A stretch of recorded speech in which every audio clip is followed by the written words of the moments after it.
are going. What is going on with everybody? It is your boy Eric, aka Young God, coming to you live in the Green Dungeon, giving it to you real raw rugged. And I have somebody that I would refer to as a innovator and a legend on the line right now, and I will let him introduce himself. Man, who do we have here on this lovely Wednesday afternoon? How's it going, Eric? This is Joey Greco, and I think legend might be a little bit of an oversell, but it's still me.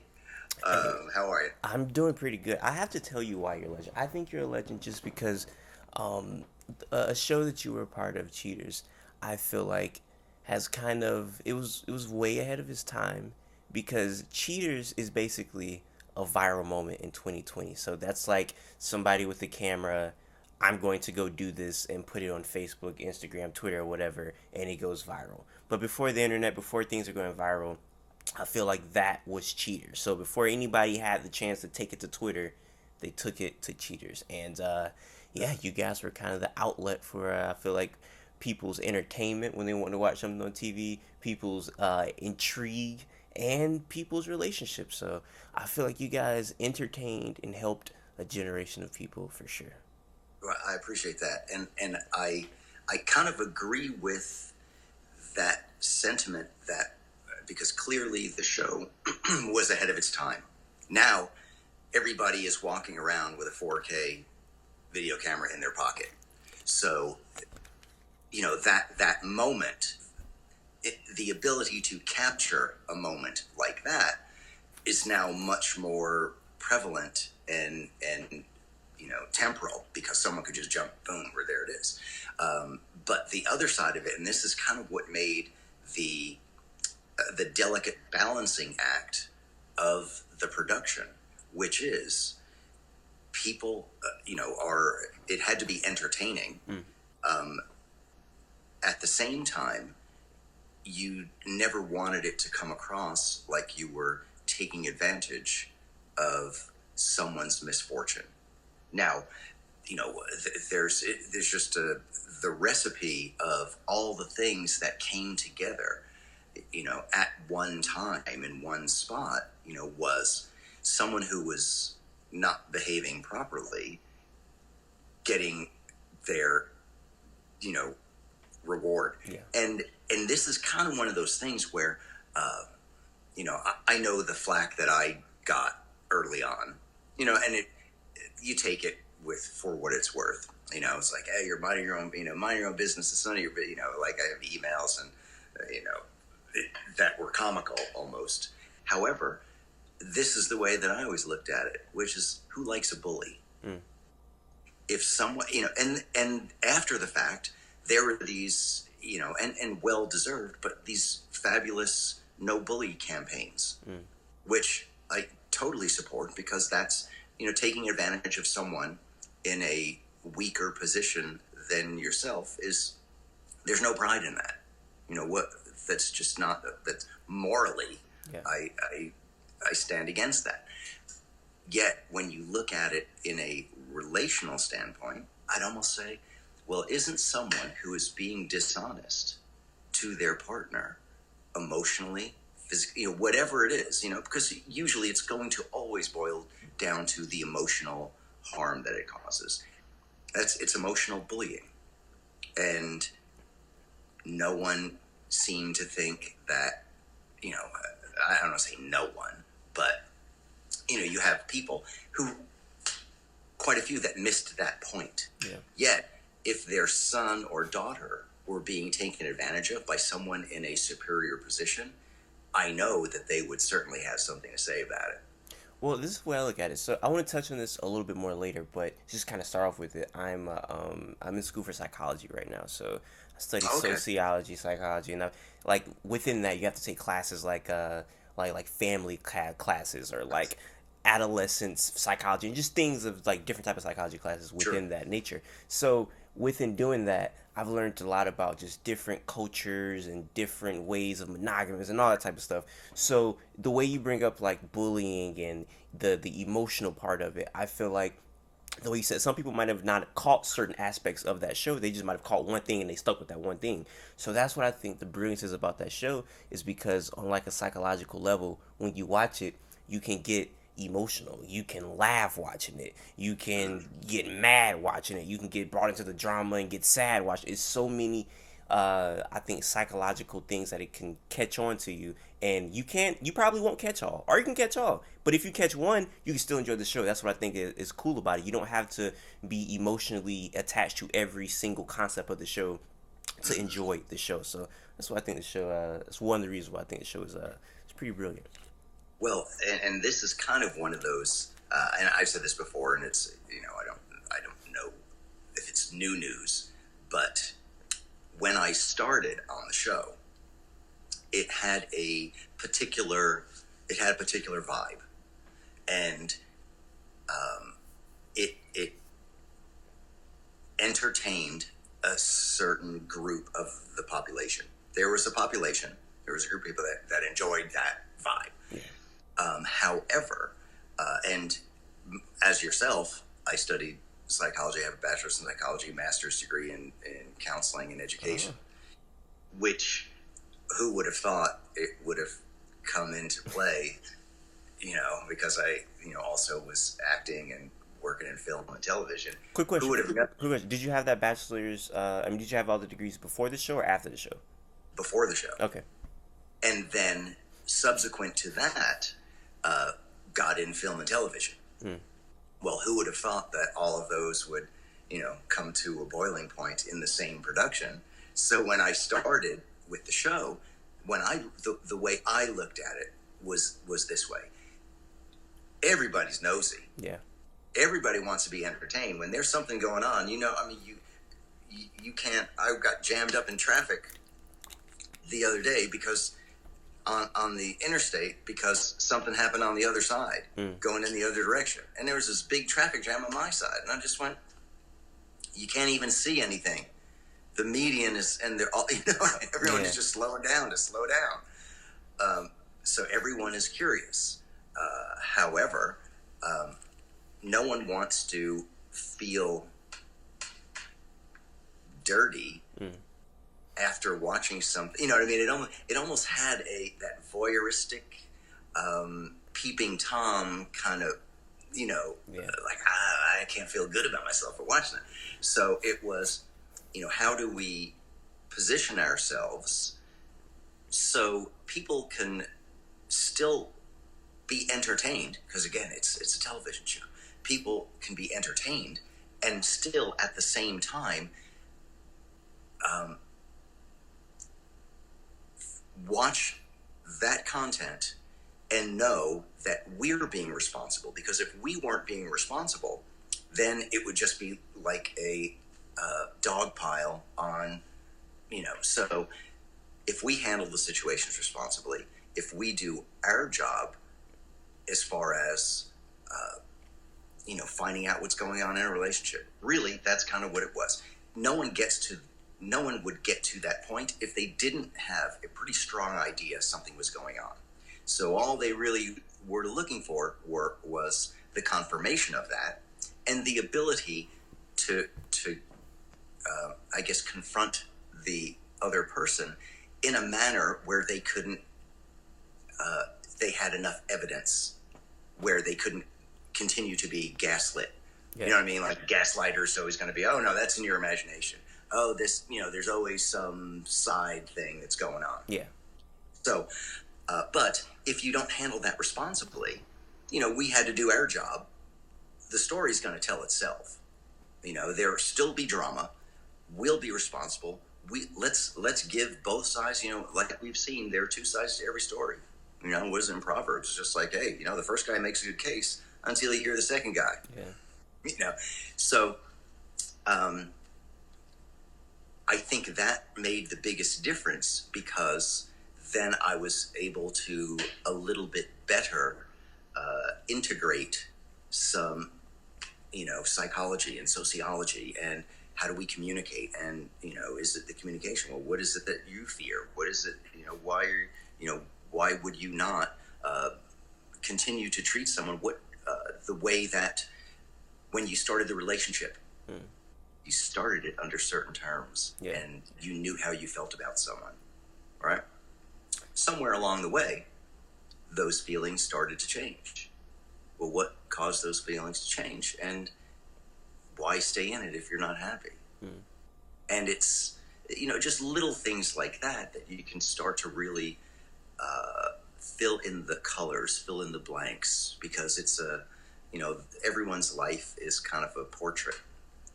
Sometimes colors are missing, Yeah. sometimes they're voids. Well, it's going to be complete at the end. Let's start filling in the voids and finding out, what's missing and what can be added to make a complete picture.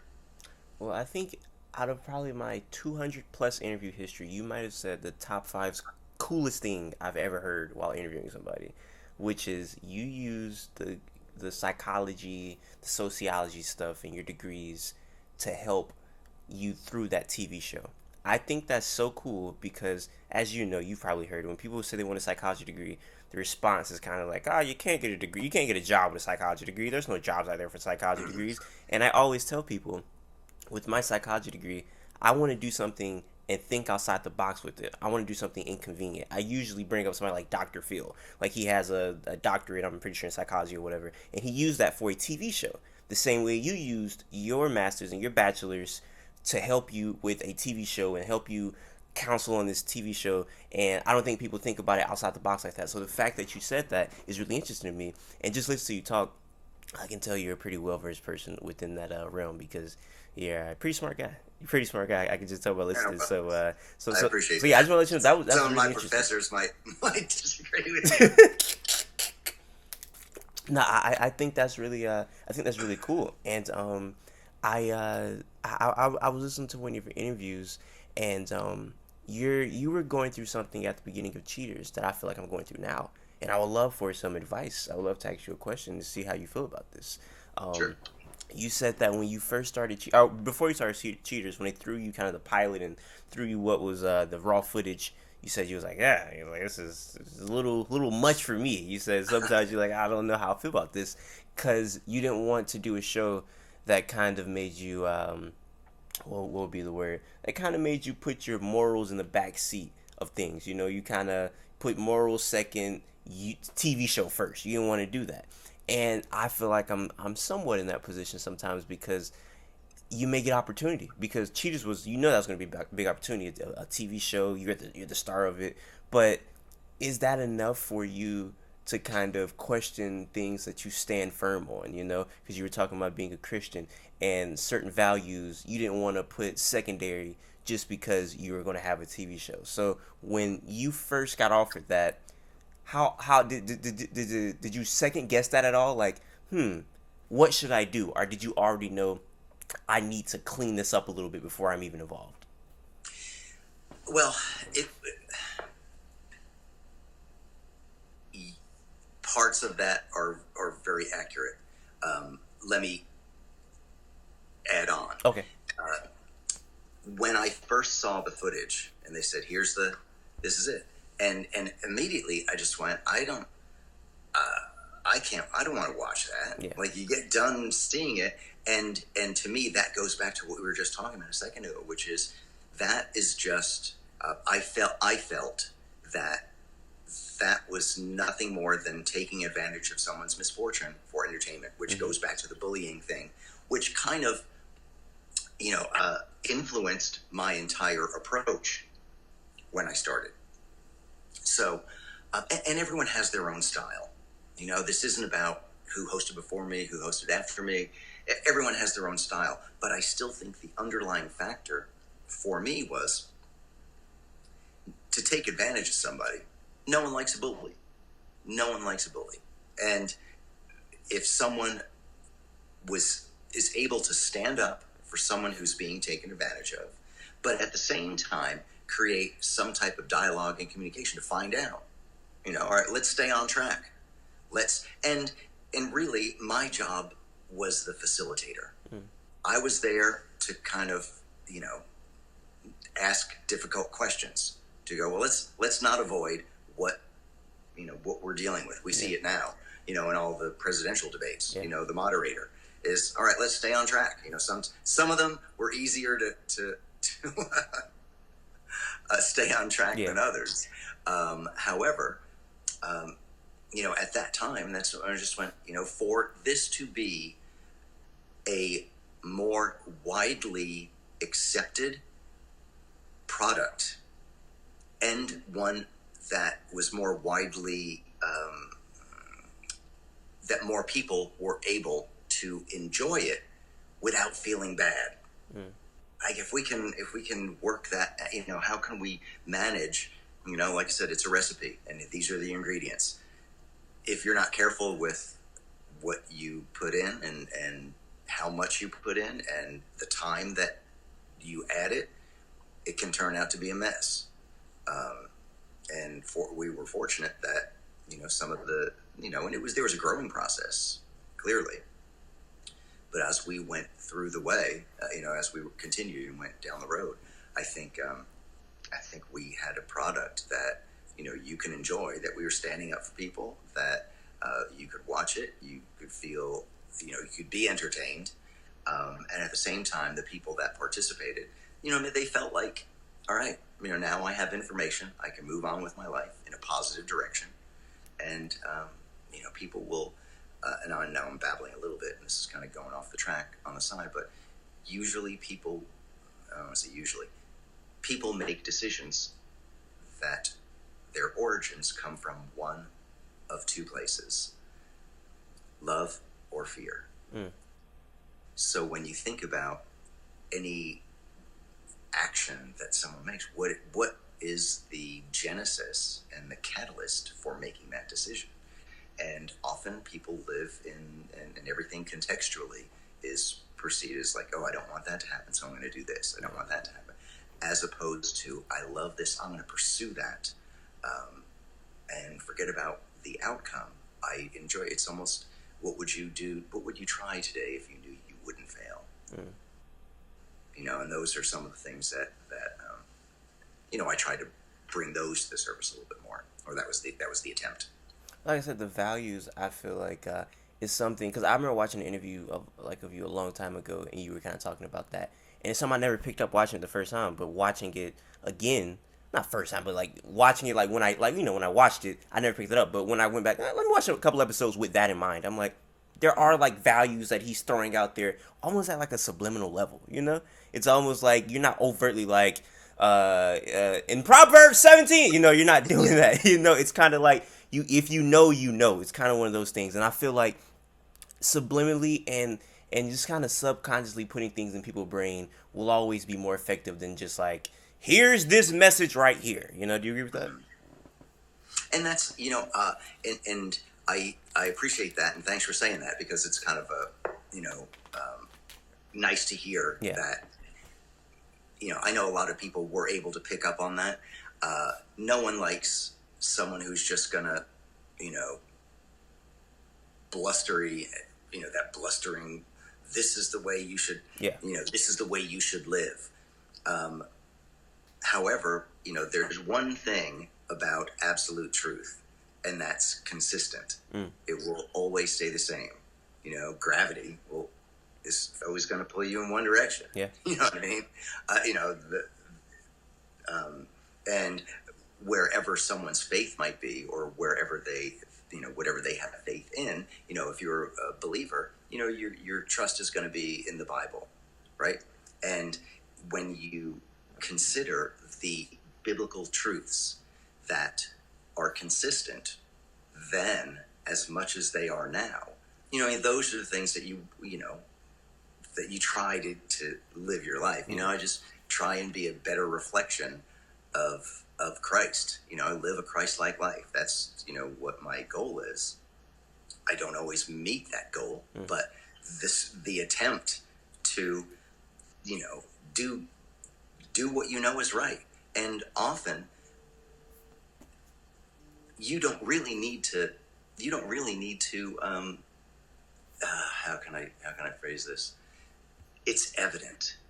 Like if you were walking down the street and you saw a guy with a stick hitting a dog, Yeah. Hey, don't do that. That's not right. Yeah. No one needs to say, hey, look, He's playing with the dog. Yeah. you know, you know, if you see someone taking advantage of physically attacking someone, that's not right. Yeah. No one needs to tell you that, because you don't need to be told that. Yeah. But that's one of those things that different people in different times or in different places in life. So yeah, people know, in your heart what's right or wrong before you do it. There's that split second, Yeah. and I always used to say this: before you make a decision, in your heart, you know the second before, and you go, should I do this or should I not? Yeah. And people are like, why not? I might as well. And it's paying attention to that voice that Well, makes a difference. it's something that I talk about a lot.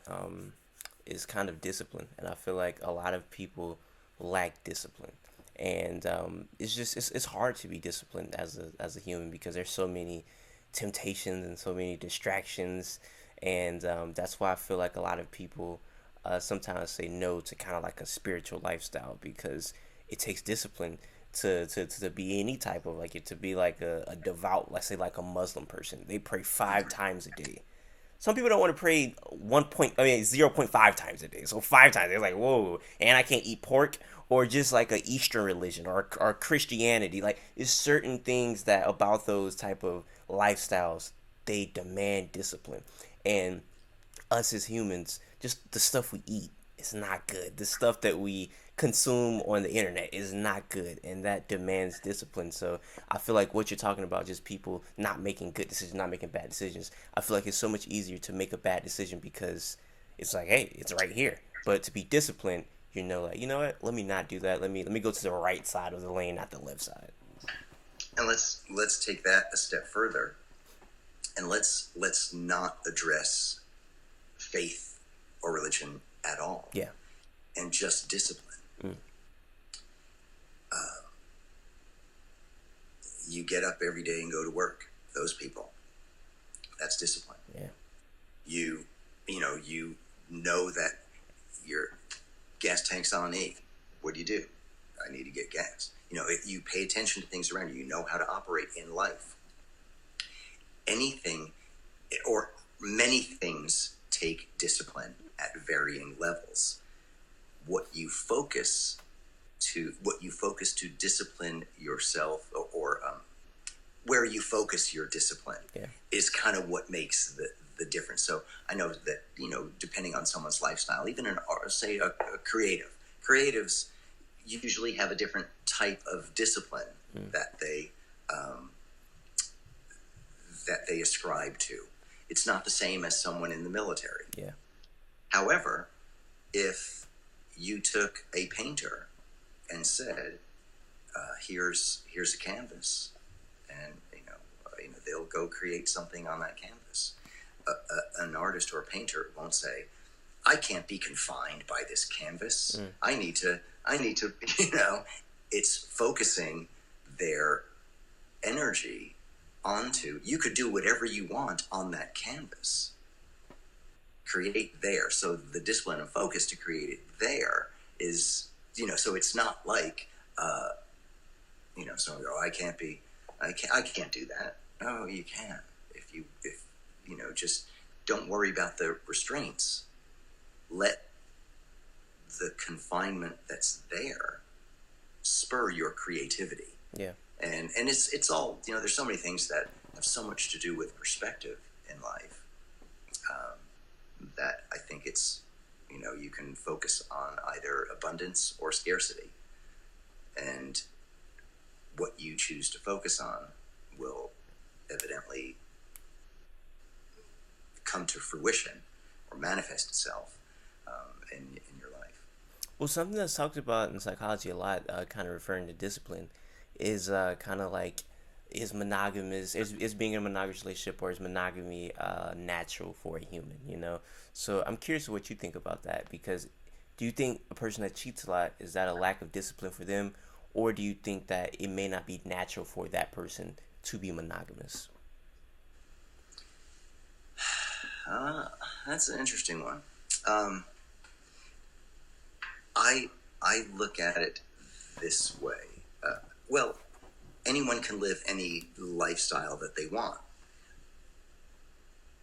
What lifestyle will it be that will be the most rewarding for them? And if someone is in, you know, and this is, I would always say this: live the life, live your life. You are in charge of living the life how you want to live it. Yeah. But don't fake or trick someone into thinking that you're living one way when that's not what you're really choosing. Yeah.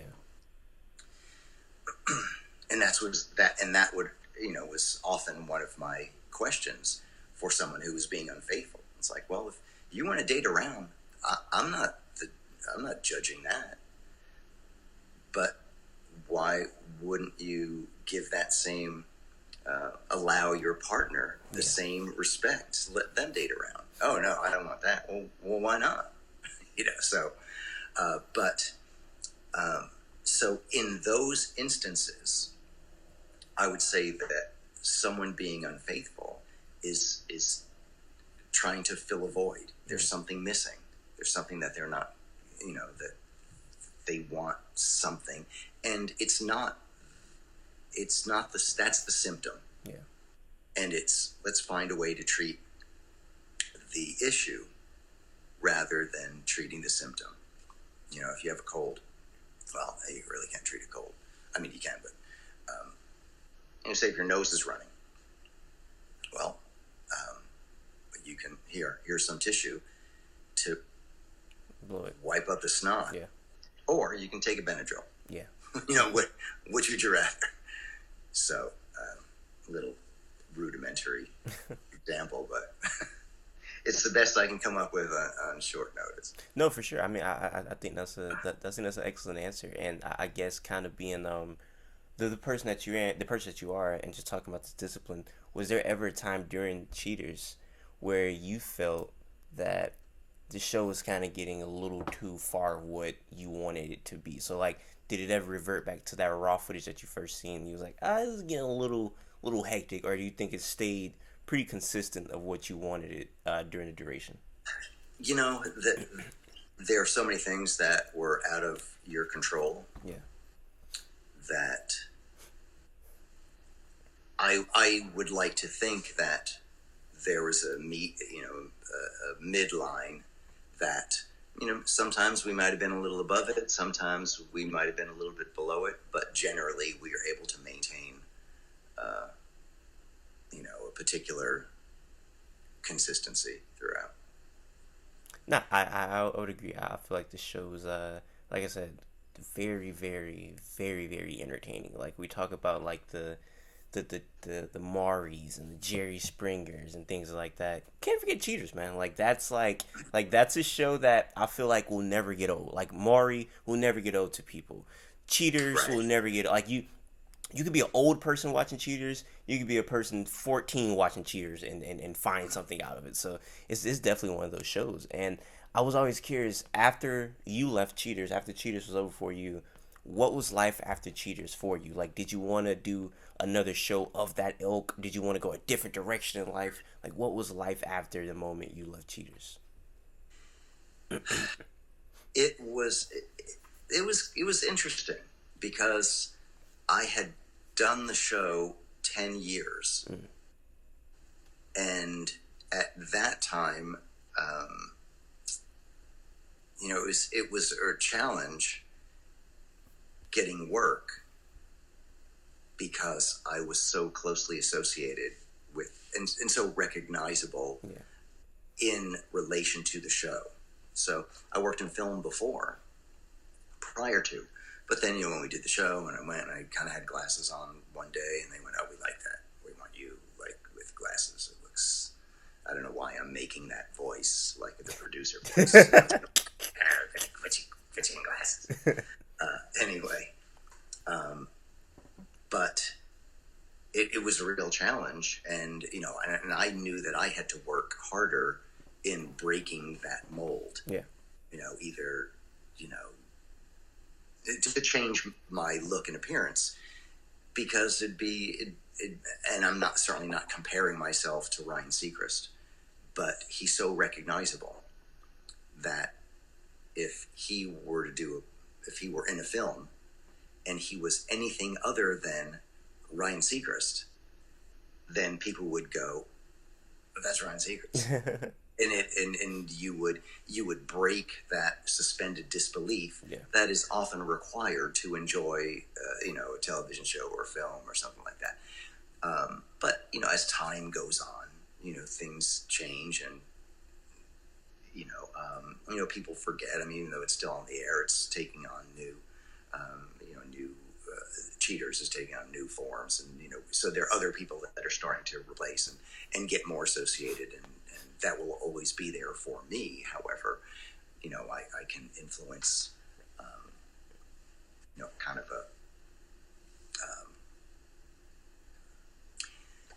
kind of a regeneration, I guess, or Genesis. Yeah, Genesis. Yeah. It sounds so um, esoteric. In any case, but fortunately, I've always worked in real estate as well. So I've always done that in the background and still do that now. So regardless of what was happening from a production standpoint, there were always, I always had something to fall back on career wise. And actually, we did do and this is now maybe 9 years ago, a parody. And this is when ghost hunting shows were really the rage. But we did a parody of ghost hunting shows that basically, how often in many of these ghost hunting shows, you'll have a bunch of people in a room and they'll go, "Oh, did you feel that?" Yeah. And everyone will look around and go, "Yeah, I did. There, right there." And you look and there's just like a little piece of dust, Yeah. in light floating down. And no one ever really got to see any, I don't, I'm certain someone will have something to say about that. But it's okay. So we determined to do a parody of these shows where we were a half-witted group of ghost hunters who were oblivious to all the paranormal activity that was going on around us, and had special effects, crews that would rig. I mean, clearly in the background, people would see things happening, Yeah. but we were too moronic to notice because we were arguing with one another, so that was kind of in one of our tags at the, when then we'd have a client call us and go, "Something is happening in my house and we can't figure it out." And, and at the end we'd always, say, "Hey, don't worry about this. We've got everything handled. It's covered. We're semi-professionals, and we'll certify that your home is, 70%, ghost free," or just something, Yeah. just ridiculousness, which was a lot of fun to do because it was a different character, and it was, the one that may have been in control, but not really in control of anything. And so things like that were always fun. Where can I find that? I would definitely want to watch that. It's on somewhere. The name of the project was Ghost Breakers. Ghost Breakers. Okay, let me write that Ghost down. Breakers. So, Yeah. look. There may be some episodes of that floating around somewhere that you could nail down. But it was just, we had a great time shooting it because it was a lot of fun. It was a lot of fun. A good group of people that we got to work with. No, I mean that definitely sounds fun. Like I said, I'm gonna definitely watch that. Definitely try to find that. And it's funny you bring up kind of the new forms of cheaters, because now we can kind of fast forward to today. I know there's a new cheaters coming out soon, or it came out. It's one of Actually, I was just going to say that it is, for the fans that really enjoyed it. I believe it just started airing this past weekend. Oh, okay. I don't know where you might be able to see it. My guess is that it would be the same outlets, previously. But my friend Peter Pankey, aka Peter Guns, is going to be lighting it up uh, with his particular viewpoint Yeah, on it. yeah. So that should be interesting. Oh, so do you guys know each other? We've met. We met. We didn't, not before, but we've met after he was hired on, and just had some conversations about about the show. And That's cool. That's cool. That's cool that you guys kind of chopped it up and kind of had a conversation about like what's going on. So I'm definitely I didn't know it came on, so I'm gonna definitely have to watch that and see how that is. And yeah, I feel like people are definitely gonna enjoy that for sure. And I feel like somebody like you, I feel like people will really enjoy you. Just kind of talking to you for what we've been 40 minutes. I feel like people would enjoy you because you seem to have a lot of thoughts in your head, and I like hearing thoughts. I feel like a lot of people like hearing thoughts, and I'm curious, have you ever considered doing like a podcast? Because I feel like people would definitely listen to a Joey Greco podcast. I have thought about it, but I just never have pursued it. And maybe this is a good encouragement to really pursue it a little bit further. Yeah. But it's just with the other thing, again, this goes back to what we were talking about earlier, discipline. Mm-hmm. Of committing to what can I do, even love or fear. Yeah. Do do I do I want to pursue that? What am I afraid of? Yeah. What's the worst that could happen? I have, I've talked with a bunch of my friends and helped them get podcasts started, but have just never, pursued one. But hey, that's certainly an option. Well, 2021, if there's no Joey Greco podcast, we all riot because I think we need one for 2021. So hopefully, No, don't say that. Don't say that word, man. There may be. I think there may be a whole lot other things that people are probably more of on someone's mind than my podcast. But I appreciate the candor. of course, of course, of course. And I don't want to keep you for too long. I feel like, and it felt like it went by really quickly, but you said so much, and we talked about so much, and I feel like people would definitely enjoy this. So if there's anything else you have to say before we get out of here, definitely let it be known. All I can say is thanks for the time. Thanks for the attention and interest. You could. My Instagram is and my Instagram and my Twitter are both the Joey Greco. Mm. So hit me up on there if anyone has any questions.